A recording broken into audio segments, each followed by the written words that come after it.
ஸ்டாலின் அடித்தார் கில்லி, அதிர்ந்தது டெல்லி மையம். தனிப்பட்ட முறையிலே சந்திச்சாலே பிஜேபி பீட்டியும் அப்படிங்கிறாங்க. ஆனா மோடிக்கு கருப்பு கூட பிடிக்காதுன்னு சொல்லி ஏர்போர்ட்ல போய் ஒருத்தர் வெள்ளை கூட பிடிச்சாரு. எனக்கு அப்பதான் தெரியும் வெள்ளையா கூட ஒண்ணு இருக்கிறது, அது வரைக்கும் தெரியாது.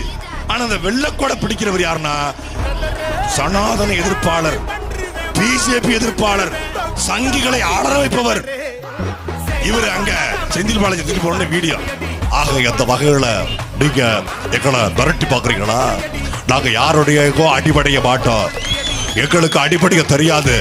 ஆக சீடி சக்கர சுத்தப்பா ஏற்றெழுதி நக்கப்பா, நீங்க மிரட்டி பார்க்காதீங்க. இந்த உருட்டுகளை பயப்பட மாட்டோம், ஓட தெரியாது, ஓட மாட்டோம். நாங்க இந்த அடித்தடி அரசு எங்ககிட்ட பண்ணி பார்க்காதீங்க, நாங்க காட்ட மாட்டோம், காட்ட தெரியாது எங்களுக்கு அப்படிங்கிற மாதிரி வீடியோ போட்டாங்க. அங்க வீடியோ போட்டுட்டு அங்க டெல்லியில போய் ஒரு ரைடு வந்தா போதும், இங்க இருந்து உதயநிதி அண்ணாச்சி டெல்லி, இங்க இருந்து ஸ்டாலின் ஐயா டெல்லி, இங்க இருந்து துரைமுருகன் டெல்லி, இங்க இருந்து கதிரானந்த் டெல்லி, இங்க இருந்து எல்லாரும் நிர்மலா சீதாராமன் உட்கார்ந்துருப்பாங்க. எதுக்கு? நிதி பிரச்சனை பேச போனாங்க. அப்படியே அறுத்து தள்ளிருவிய ரெண்டு பேரும் சேர்ந்து.